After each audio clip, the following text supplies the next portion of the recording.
Caroline Delacroix hurla une dernière fois avant que le premier cri ne résonne dans la chambre. La sage-femme, Marguerite, essuya rapidement le nouveau-né et le posa sur la poitrine de sa mère. Un garçon magnifique, aux yeux clairs et à la peau rose, comme celle de tous les bébés Delacroix depuis 3 générations. « Il est parfait, madame », murmura Marguerite en souriant. Mais Caroline grimaça à nouveau. Les contractions reprenaient de plus belle. « Un autre arrive », cria la sage-femme en se précipitant au pied du lit. Personne n'avait prévu de jumeaux.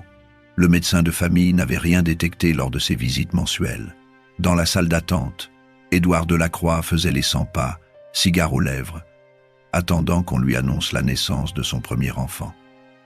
Il était loin de se douter que sa vie allait basculer dans quelques minutes. Le deuxième bébé sortit plus rapidement que le premier. Marguerite le saisit avec des gestes experts, prête à répéter les mêmes soins. Mais ses mains se figèrent, ses yeux s'écarquillèrent. Elle resta bouche bée, incapable de prononcer un mot. « Qu'y a-t-il ? Donnez-le-moi » supplia Caroline, les bras tendus. La sage-femme recula d'un pas, tenant le bébé contre elle comme si elle voulait le cacher. Son visage avait perdu toutes ses couleurs. « Marguerite, je vous en prie. » La vieille femme posa lentement le deuxième jumeau à côté de son frère. Caroline tourna la tête et son sang se glaça. Le deuxième garçon avait la peau sombre, d'un brun profond qui contrastait violemment avec celle de son frère. Ses traits étaient identiques, mais sa couleur révélait une vérité que personne ne pouvait ignorer. « Non, non, ce n'est pas possible », balbutia Caroline, les larmes aux yeux. « Marguerite se signa 3 fois et recula vers la porte. Elle avait assisté à des centaines d'accouchements dans sa carrière, mais jamais elle n'avait vu pareille chose. Des jumeaux de couleurs différentes dans une famille blanche de la haute société de la Nouvelle-Orléans, c'était impensable, scandaleux, impossible à expliquer. « Je vais chercher Monsieur Delacroix », murmura-t-elle avant de s'enfuir de la chambre. Caroline resta seule avec ses 2 fils. Elle les regarda tour à tour, incapable de comprendre ce qui venait de se produire. Le premier, qu'elle nommerait Henri selon le souhait de son mari, avait les cheveux blonds et fins de la famille Delacroix. Le second, dont elle n'osait même pas penser au prénom, avait des cheveux noirs et bouclés. Édouard entra en trombe dans la chambre quelques secondes plus tard, le visage rayonnant. Il s'arrêta net en découvrant la scène. Son sourire disparut instantanément. Il s'approcha du lit d'un pas lent, scrutant les 2 nourrissons comme s'il espérait que ses yeux le trompaient. « Explique-moi », dit-il d'une voix glaciale. Caroline sanglota sans pouvoir articuler une réponse cohérente. Comment expliquer l'inexplicable? Elle n'avait jamais trompé son mari, jamais regardé un autre homme, jamais même pensé à une telle chose. Elle était une épouse fidèle, élevée dans les principes chrétiens les plus stricts. Je te jure sur ma vie, sur celle de nos enfants, je n'ai jamais. « Tais-toi » hurla Édouard en frappant du poing contre le mur. Le bruit réveilla les 2 bébés qui se mirent à pleurer en chœur. Marguerite revint dans la chambre avec 2 autres domestiques qui s'arrêtèrent sur le seuil, pétrifiés par la scène. « Sortez, sortez tous » cria Édouard. Les domestiques s'enfuirent sans demander leur reste. Seule Marguerite resta, consciente que la situation dépassait largement ses compétences de sage-femme, mais refusant d'abandonner sa patiente dans un moment pareil. « Monsieur, il existe des cas documentés dans la littérature médicale, » commença-t-elle prudemment. « Des cas? De quels cas parlez-vous? » Des situations où la nature produit des anomalies que la science peine à expliquer. J'ai lu dans un traité médical que certaines femmes blanches peuvent donner naissance à des enfants de couleur sans qu'il y ait... Forcément. Vous me prenez pour un imbécile? L'interrompit Édouard. Je connais les lois de la nature, madame. Et la nature ne produit pas ce genre de miracle. Il quitta la chambre en claquant la porte si fort que les cadres sur les murs tremblèrent. Caroline berça ses 2 fils contre elle, consciente que sa vie venait de voler en éclats. Dans les couloirs de la grande demeure Delacroix, les murmures commencèrent immédiatement à se propager parmi les domestiques. Ce que personne ne savait, pas même Caroline elle-même au début, c'est que la réponse se trouvait enfouie dans l'histoire de sa propre famille. 3 générations plus tôt, son arrière-grand-mère maternelle, Élisabeth Fontaine, avait eu une liaison avec un esclave de la plantation familiale. Cette histoire était soigneusement cachée, effacée des registres familiaux, enterrée sous des couches de mensonges et de silence complices. Élisabeth était une jeune femme rebelle qui refusait les conventions de son époque.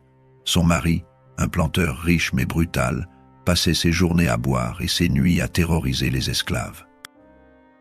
Elle trouva du réconfort auprès de Samuel, un homme noir qui travaillait aux écuries et qui savait lire et écrire, chose rare pour un esclave à cette époque. Leur histoire dura 2 ans avant qu'Élisabeth ne tombe enceinte. Elle réussit à faire croire à son mari que l'enfant était de lui, car le bébé naquit avec une peau suffisamment claire pour passer pour blanc. Cette fille, Marie-Louise, était l'arrière-grand-mère de Caroline. Le secret fut gardé jalousement par Élisabeth jusqu'à sa mort. Samuel fut vendu à une plantation de Virginie peu après la naissance, officiellement parce qu'il avait volé de la nourriture dans les cuisines. En réalité, Élisabeth voulait l'éloigner pour protéger leur secret. Elle ne le revit jamais. Marie-Louise grandit sans jamais connaître la vérité sur ses origines. Elle épousa un riche marchand de tissus et donna naissance à plusieurs enfants, tous de peau claire. L'un d'eux était la grand-mère de Caroline.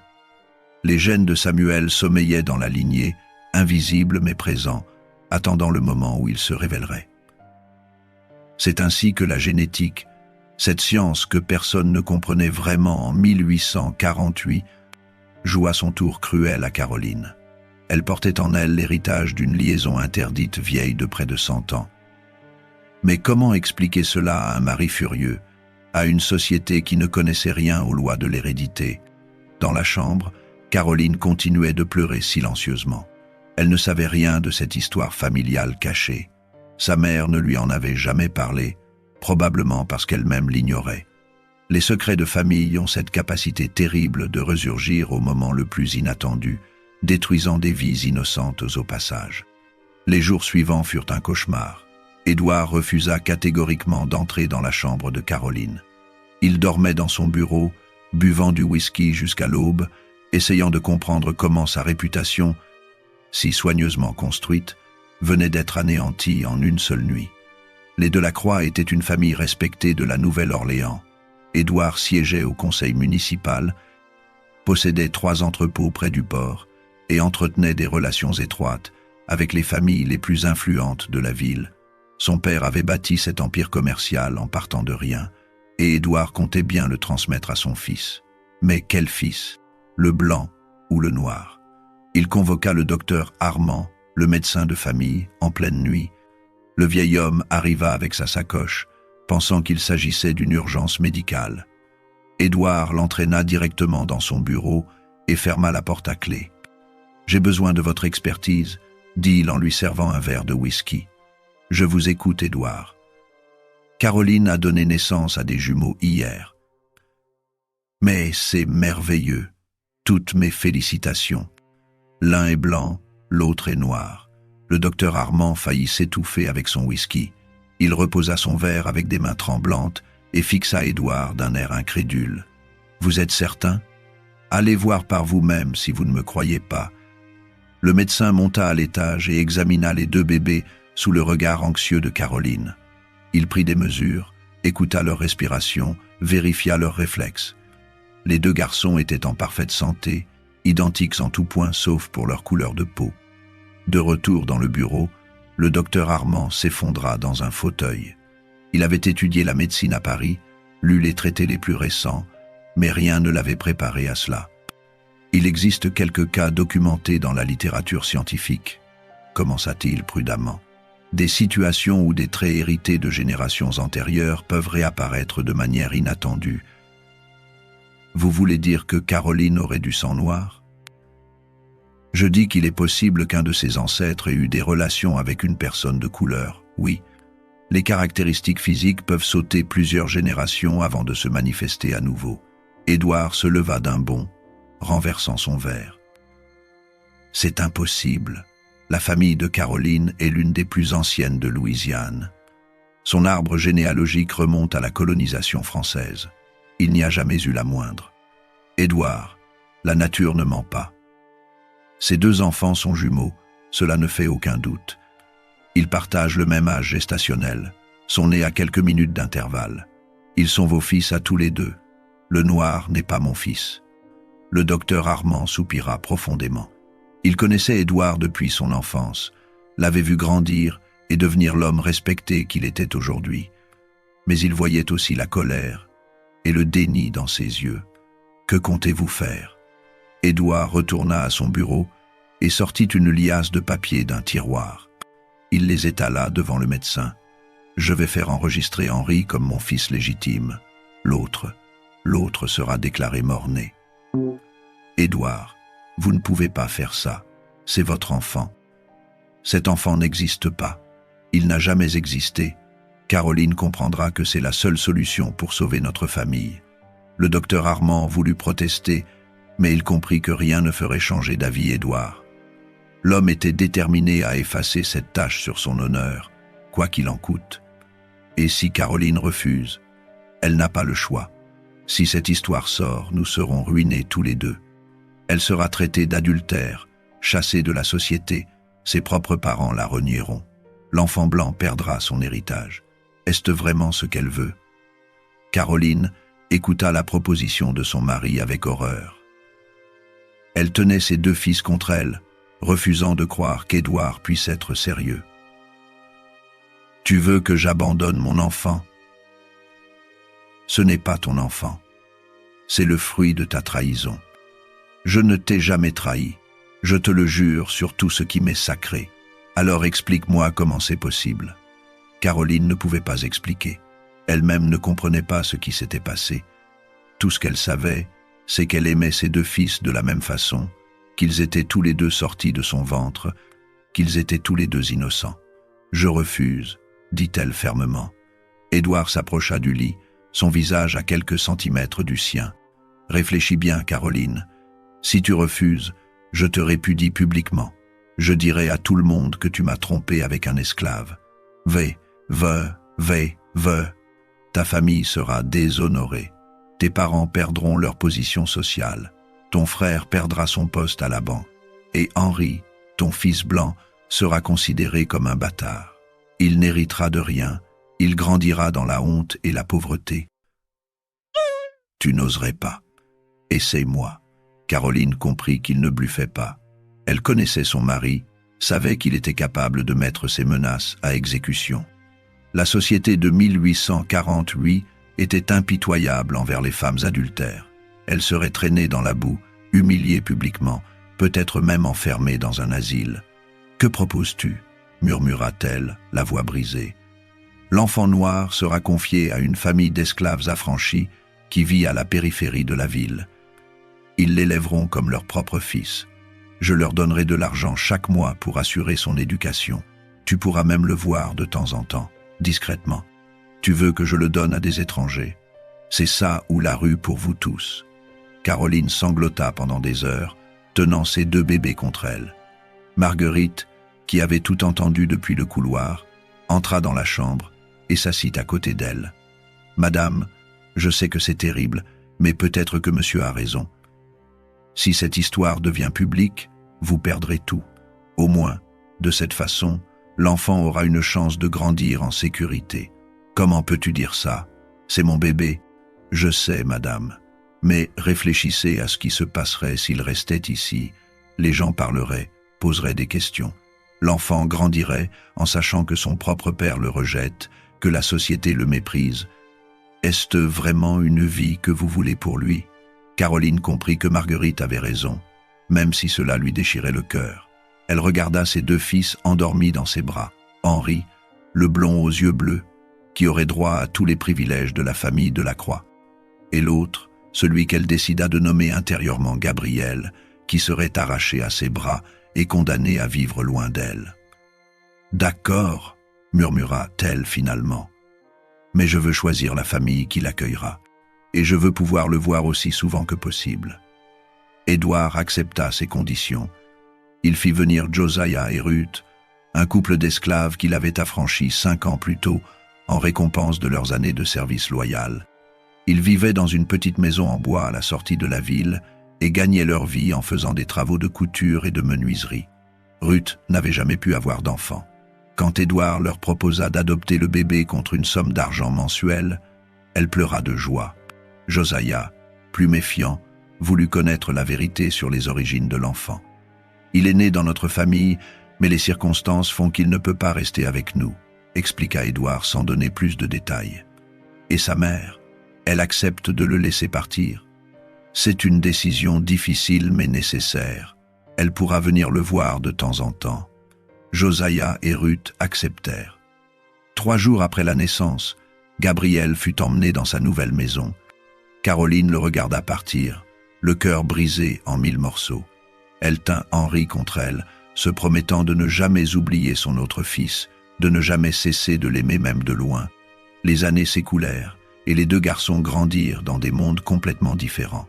Henri vécut dans le luxe de la demeure de la Croix, entouré de domestiques, de professeurs particuliers et de tous les privilèges que l'argent pouvait offrir.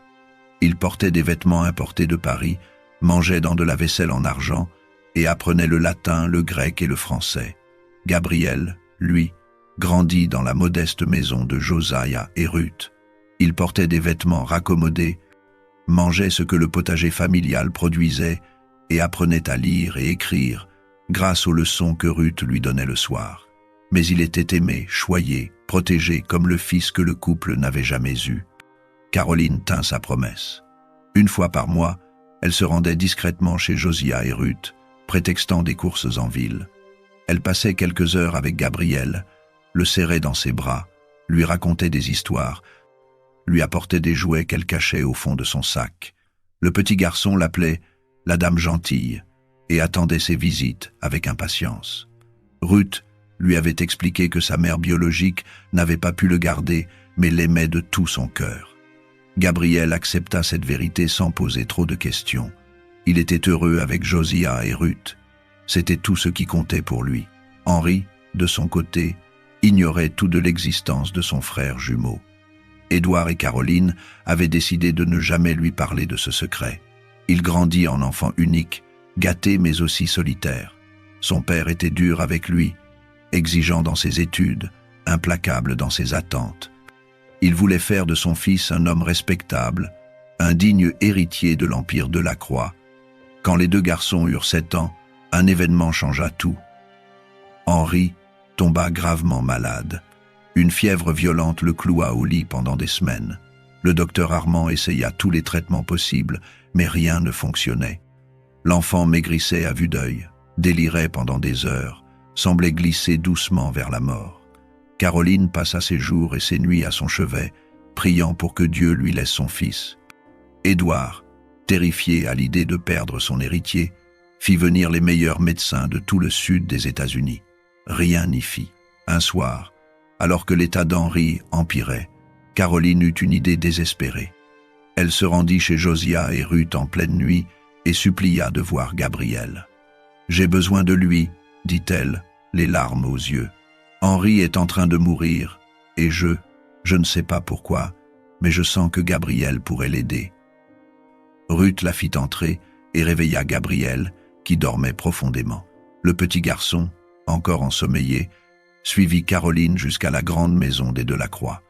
C'était la première fois qu'il y mettait les pieds. Henri était inconscient, brûlant de fièvre. Caroline prit Gabriel par la main et le fit asseoir sur le lit à côté de son frère. « Parle-lui », supplia-t-elle. « Dis-lui de ne pas partir. » Gabriel, intimidé par la grandeur de la chambre et par ce garçon qui lui ressemblait étrangement, prit la main d'Henri et commença à lui raconter une histoire que Ruth lui avait racontée la veille. Une histoire sur 2 oiseaux qui s'étaient perdus dans la tempête, mais s'étaient retrouvés grâce à leur chant. Quelque chose d'inexplicable se produisit. Henri ouvrit les yeux. Il tourna la tête vers Gabriel et le regarda avec une intensité étrange. Puis, pour la première fois depuis des semaines, il sourit. « Tu me ressembles », murmura-t-il d'une voix faible. « Toi aussi », répondit Gabriel. À partir de ce moment, l'état d'Henri commença à s'améliorer. La fièvre baissa progressivement. Il recommença à manger, à parler, à rire. Le docteur Armand n'y comprenait rien. Il appelait ça un miracle, mais Édouard, lui, avait compris. Il avait vu la connexion immédiate entre les deux garçons.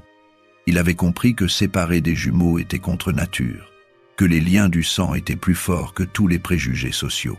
Les semaines suivantes furent particulièrement difficiles pour Édouard. Chaque soir, après le dîner, il s'enfermait dans son bureau et buvait en silence. Il avait passé 7 ans à essayer d'effacer l'existence de Gabrielle, à faire comme si cet enfant n'avait jamais existé. Mais maintenant que Henri avait rencontré son frère, tout devenait compliqué. Henri ne cessait de parler de « ce garçon qui me ressemble ». Il demandait sans arrêt quand il pourrait le revoir. Caroline inventait des excuses, prétextait que Gabriel était le fils d'une amie qui habitait loin, mais Henri ne croyait pas ces mensonges. Il sentait qu'il y avait quelque chose de plus profond, de plus important. Un après-midi, alors qu'Édouard rentrait de ses entrepôts, il trouva Henri assis sur les marches du perron, l'air sombre. « Qu'est-ce qui ne va pas, mon fils ? Pourquoi je ne peux pas revoir Gabriel ? Qui est Gabriel ? Le garçon qui est venu me voir quand j'étais malade, celui qui me ressemble. » Édouard s'assit à côté de son fils. Il avait redouté ce moment pendant des années. « C'est compliqué, Henri. Pourquoi ? Il habite loin. » »« Non, il habite à la sortie de la ville. »« Alors pourquoi je ne peux pas aller le voir ?» Édouard chercha ses mots. Comment expliquer à un enfant de 7 ans que son frère existait, mais qu'il ne pouvait pas le reconnaître publiquement? Comment lui faire comprendre que la société dans laquelle il vivait ne permettait pas ce genre de relation? « Tu sais que je t'aime, Henri ?»« Oui, papa. Et tu sais que je veux te protéger ?»« Oui. » Parfois, dans la vie, on doit faire des choix difficiles pour protéger ceux qu'on aime. Gabriel est un enfant qui a besoin de vivre loin de nous. C'est mieux pour lui, et c'est mieux pour nous. Mais pourquoi? Édouard ne répondit pas. Il embrassa son fils sur le front et rentra dans la maison, laissant Henri encore plus confus qu'avant. Cette nuit-là, Caroline rejoignit son mari dans son bureau. Elle avait attendu ce moment depuis des semaines, rassemblant son courage pour affronter Édouard. « Il faut qu'on parle de Gabriel », dit-elle en fermant la porte. « Il n'y a rien à dire. La situation reste la même. » « Non, Édouard, la situation a changé. Henri a rencontré son frère. Il sent le lien qui les unit. On ne peut pas continuer à les séparer. Tu veux que je reconnaisse publiquement que j'ai un fils noir. Tu te rends compte de ce que ça signifie, éprouver des daises. Je me rends compte que nous avons séparé 2 frères jumeaux. Je me rends compte que Gabriel mérite de connaître ses origines. Je me rends compte que Henri sera toujours incomplet sans lui. » Édouard se leva brusquement, renversant sa chaise. « Je refuse d'en discuter. Gabriel reste où il est. Henri oubliera avec le temps. Il n'oubliera pas, et moi non plus. » Caroline quitta le bureau, laissant son mari seul avec ses démons. Elle monta dans la chambre de Henri et le trouva encore éveillé, regardant par la fenêtre. « Tu ne dors pas? Je pense à Gabriel. » Caroline s'assit sur le lit et prit son fils dans ses bras. « Tu veux savoir la vérité? » « Oui. Gabriel est ton frère jumeau. Vous êtes nés le même jour, à quelques minutes d'intervalle. » Henri se redressa, les yeux écarquillés. « Pourquoi il ne vit pas avec nous? Parce que papa pense que c'est mieux ainsi. Mais pourquoi? On pourrait jouer ensemble, partager notre chambre, aller à l'école ensemble. » Caroline sentit les larmes monter. Elle avait tant rêvé de cette vie où ses 2 fils grandiraient ensemble, où ils partageraient tout comme des frères jumeaux devaient le faire. Le monde dans lequel nous vivons est compliqué, Henri. Il y a des règles, des traditions, des préjugés que tu ne comprends pas encore. Mais tu vas le faire revenir, n'est-ce pas? Je vais essayer, mon chéri. Je te promets que je vais essayer. Les mois suivants marquèrent un tournant dans la vie de Caroline. Elle, qui avait toujours été une épouse obéissante, soumise aux volontés de son mari, commença à se rebeller. Elle rendait visite à Gabriel de plus en plus souvent, parfois 2 ou 3 fois par semaine. Elle l'emmenait se promener dans les parcs, lui achetait des livres, lui enseignait des choses qu'un enfant noir n'était pas censé apprendre. Josiah et Ruth s'inquiétaient de ces visites trop fréquentes. Ils savaient que la discrétion était essentielle pour protéger Gabriel. Si les gens apprenaient qu'une femme blanche de la haute société passait autant de temps avec un enfant noir, les rumeurs commenceraient à circuler. « Madame Caroline, vous devez être plus prudente », l'avertit Ruth un jour. Les voisins posent des questions. Ils se demandent pourquoi vous venez si souvent. Je me moque des voisins. Gabriel est mon fils, et j'ai le droit de le voir. Je comprends, mais pensez à lui. Si les gens découvrent la vérité, que se passera-t-il? Monsieur Delacroix sera furieux. Il pourrait nous retirer Gabriel. Caroline savait que Ruth avait raison, mais elle ne pouvait plus se résigner. 7 ans de séparation, 7 ans de mensonges, 7 ans à voir son fils grandir loin d'elle. C'était trop. Elle commença à organiser des rencontres secrètes entre Henri et Gabriel. Un secret, Henri et Gabriel. Une fois par semaine, elle emmenait Henri prétendument chez le coiffeur ou chez un ami, mais en réalité, elle le conduisait chez Josiah et Ruth. Les 2 garçons jouaient ensemble pendant des heures, inventant des histoires, construisant des cabanes, riant comme seuls les enfants savent le faire. Ils développèrent une complicité extraordinaire. Henri apprit à Gabriel les bonnes manières de la haute société, comment tenir une fourchette correctement, comment s'adresser aux adultes avec respect. Gabriel apprit à Henri comment grimper aux arbres, comment pêcher dans la rivière, comment allumer un feu. Mais plus les garçons se rapprochaient, plus Henri posait de questions embarrassantes. Pourquoi Gabriel a la peau plus foncée que moi? Parce que chaque personne est différente, mon chéri. Mais on est jumeaux, on devrait se ressembler. Vous vous ressemblez énormément. Regardez vos yeux, votre nez, votre sourire. Vous êtes identiques, sauf pour la peau. Sauf pour la peau, oui. Papa dit que les gens à la peau foncée sont des esclaves. Caroline sentit la colère monter en elle. Édouard remplissait la tête de leur fils de préjugés racistes, lui enseignait à mépriser les gens de couleur, et par extension, à mépriser son propre frère. Ton père se trompe. Gabriel est aussi intelligent que toi, aussi gentil que toi, aussi important que toi. La couleur de la peau ne définit pas la valeur d'une personne. Alors pourquoi il ne peut pas vivre avec nous? Cette question, Henri la posait sans arrêt. Et Caroline n'avait pas de réponse satisfaisante à lui donner. Un soir, après une énième dispute avec Édouard sur le sujet, Caroline prit une décision radicale. Elle irait voir ses propres parents pour leur demander de l'aide. Si Édouard refusait d'accepter Gabriel, peut-être que sa famille à elle serait plus compréhensive. Ses parents, Alphonse et Thérèse Fontaine, habitaient une grande propriété à quelques kilomètres de la Nouvelle-Orléans.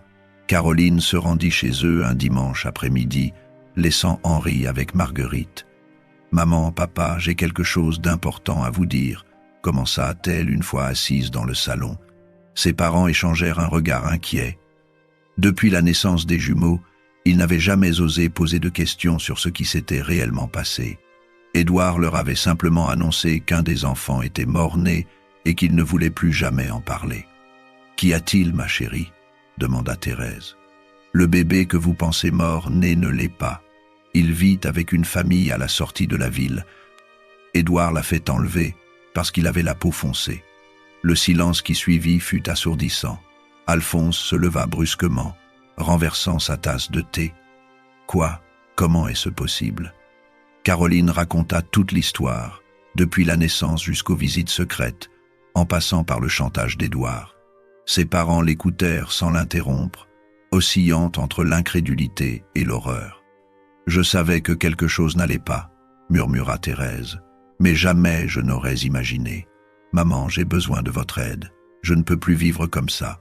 Je ne peux plus abandonner mon fils. » Alphonse s'approcha de la fenêtre, le dos tourné à sa fille. Il resta silencieux pendant de longues minutes, réfléchissant aux implications de ce qu'il venait d'entendre. « Caroline, tu te rends compte de ce que tu nous demandes? Je sais que c'est difficile, mais... Difficile, c'est impossible. Si cette histoire sort, nous serons tous ruinés. Notre réputation sera détruite. Ton frère perdra sa carrière. Tes sœurs ne trouveront jamais de mari. Mais c'est mon enfant. C'est un enfant qui ne peut pas exister dans notre monde, trancha Alphonse sèchement. Édouard a pris la seule décision raisonnable. L'enfant est en sécurité. Il est nourri, éduqué. Que veux-tu de plus? Je veux qu'il soit avec sa famille. Je veux qu'Henri et lui grandissent ensemble. Thérèse prit la main de sa fille, les larmes aux yeux. « Mon enfant, je comprends ta douleur, mais ton père a raison. Si tu ramènes cet enfant, tu détruiras 3 vies, la tienne, celle d'Henri et celle de Gabriel lui-même. Les gens ne l'accepteront jamais. Il sera traité comme un paria. Au moins, il sera avec nous. Pour combien de temps? Jusqu'à ce qu'Édouard te répudie, jusqu'à ce que la société vous chasse tous. » Caroline comprit que ses parents ne l'aideraient pas. Pire, ils approuvaient la décision d'Édouard. Pour eux, comme pour la plupart des gens de leur milieu, l'honneur et la réputation comptaient plus que l'amour maternel. Ovidence, touk, lo, la, a, la, la, la, la, la, la, la. Réputation comptait plus que l'amour maternel. Elle quitta la propriété familiale en larmes, comprenant qu'elle était seule dans cette bataille. Caroline élabora un plan d'évasion avec l'aide de sa tante Margot à Boston, qui accepta de les accueillir dans une ville plus tolérante. Elle prépara Henri psychologiquement au voyage, en lui parlant d'une grande aventure avec Gabriel. Mais Henri, incapable de garder le secret, mentionna Boston lors d'un dîner. Édouard découvrit la lettre de tante Margot en fouillant les affaires de Caroline. Furieux, il la gifla violemment et la confina pratiquement à la maison sous surveillance constante. Marguerite devint alors l'intermédiaire secrète, organisant des rencontres clandestines entre Caroline et Gabriel. 3 mois plus tard, un accident changea tout. Édouard fut témoin d'un garçon noir renversé par un conducteur blanc ivre qui voulait fuir. En voyant l'enfant blessé, Édouard vit Gabriel. Il frappa le conducteur, emmena le garçon chez le docteur et paya tous les soins. Cette expérience le bouleversa profondément. Le soir même, Édouard demanda à parler de Gabriel. Il réalisa qu'en essayant d'effacer l'existence de son fils pendant 7 ans, il l'avait exposé à un monde où sa vie ne comptait pas. Il voulait maintenant rencontrer Gabriel vraiment comme son fils. Le lendemain, le couple se rendit chez Josia et Ruth. Gabriel, 8 ans, reconnut Caroline, mais fut surpris par l'homme qui l'accompagnait. Édouard s'agenouilla devant Gabriel et se présenta comme le père d'Henri et aussi son père de naissance. Quand Gabriel demanda pourquoi il n'avait pas été là avant, Édouard admit avoir eu peur des jugements et d'avoir commis une terrible erreur. Gabriel, avec l'innocence de l'enfance, lui tendit la main en disant que si Henri disait que son papa était gentil, alors Édouard devait l'être aussi. Édouard pleura pour la première fois devant un enfant. Édouard commença à visiter Gabriel régulièrement, découvrant un garçon vif, curieux et talentueux. Il l'emmena en ville malgré les regards des approbateurs, lui montra ses entrepôts et son commerce.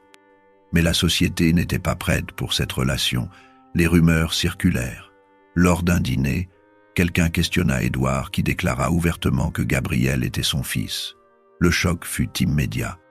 Édouard quitta le dîner, marquant le début de son exclusion sociale. Progressivement, ses associés prirent leur distance, les invitations cessèrent, certains commerçants refusèrent de travailler avec lui. Caroline suggéra de partir pour Boston, mais Édouard refusa de fuir. Les problèmes s'accumulèrent, clients ne payant plus leurs dettes, entrepôts vandalisés, menaces de mort. Mais Édouard tint bon, engageant des gardes et trouvant de nouveaux partenaires. Henri était ravi de voir son frère régulièrement. Les jumeaux développèrent une complicité extraordinaire. Mais Henri refusa d'aller à l'école sans Gabriel. Caroline décida de créer leur propre école à la maison avec un professeur progressiste de Boston. Gabriel passait de plus en plus de temps chez les Delacroix, créant une situation bancale où il avait 2 familles et 2 vies. L'année 1848 fut catastrophique. Les affaires d'Édouard périclitèrent. Il dut vendre un entrepôt. La famille de Caroline cessa tout contact. Son frère la renia publiquement. Le conseil municipal vota une ordonnance interdisant aux personnes noires de circuler librement dans certains quartiers. Gabriel fut arrêté 3 fois en 1 mois. En mars, Gabriel fut attaqué par des hommes blancs qui le battirent violemment et lui cassèrent le bras.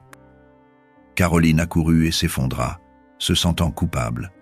Gabriel mit des semaines à se remettre physiquement, mais refusa de retourner chez les Delacroix pendant des mois par peur. Henri lui rendait visite quotidiennement pour le réconforter.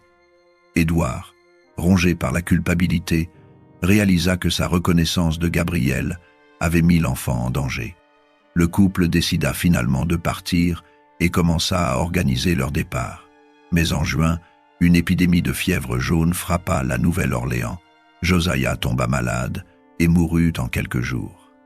Ruth, refusant de quitter son mari, contracta la fièvre à son tour et mourut 3 jours après. Gabriel se retrouva orphelin. Les Delacroix le recueillirent immédiatement, mais il était inconsolable. L'épidémie continua.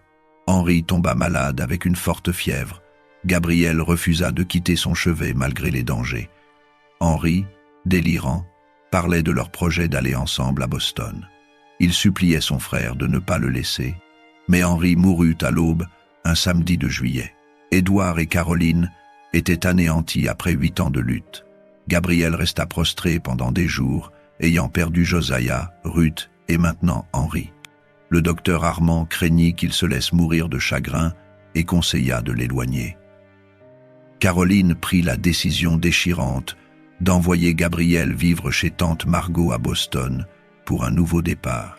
Gabriel partit en août 1848, accompagné de Marguerite. Les années passèrent douloureusement. Édouard reconstruisit progressivement ses affaires tandis que Caroline écrivait régulièrement à Gabriel. Les lettres de Gabriel montraient qu'il excellait dans ses études et voulait devenir médecin comme le docteur Armand. En 1855, Gabriel revint pour 2 semaines, un jeune homme de 15 ans qui s'effondra en larmes en retrouvant ses parents. En 1860, Gabriel termina ses études de médecine avec les honneurs et envoya une lettre touchante remerciant ses parents pour leur sacrifice. Caroline l'encadra fièrement dans le salon. Pendant la guerre de Sécession, Gabriel s'engagea comme chirurgien dans l'armée de l'Union, combattant pour l'abolition de l'esclavage en mémoire d'Henri. En 1863, il revint secrètement voir ses parents en uniforme nordiste. Ils parlèrent toute la nuit de la guerre et du monde qui s'effondrait. Après la guerre en 1865, Gabriel revint définitivement. Il ouvrit un cabinet médical, s'installa chez les Delacroix et devint associé d'Édouard dans le commerce. Caroline ouvrit une école gratuite pour enfants noirs. Gabriel épousa Élise, une institutrice métisse, et en 1869, ils eurent des jumeaux, un à la peau claire, l'autre foncé. Caroline pleura de joie. Ils les nommèrent Henri et Josiah. Édouard mourut en 1878, tenant les mains de Gabriel et Caroline, affirmant qu'ils étaient ce qu'il avait fait de mieux. Caroline vécut jusqu'en 1895, entourée de descendants. Sur son lit de mort, elle demanda à Gabriel de raconter l'histoire des jumeaux une dernière fois, rappelant que l'amour était plus fort que tout. Gabriel forma des dizaines de médecins et devint une figure respectée. L'école de Caroline devint une institution permanente qui traversa les décennies. Les descendants se multiplièrent de toutes les couleurs, tous connaissant leur histoire. En 1948, 100 ans après la naissance des jumeaux, plus de 200 descendants se réunirent à la Nouvelle-Orléans. Ils restaurèrent la maison de Josiah et Ruth en centre communautaire avec une plaque commémorative. L'histoire des Delacroix montre que des personnes imparfaites peuvent se racheter dans des circonstances impossibles. Le silence d'Édouard pendant 7 ans coûta cher, mais sa reconnaissance finale de Gabriel changea des vies pour les générations futures. Leur histoire rappelle que l'amour familial n'a pas de couleur et que choisir le courage plutôt que la lâcheté, même tardivement, vaut toujours la peine.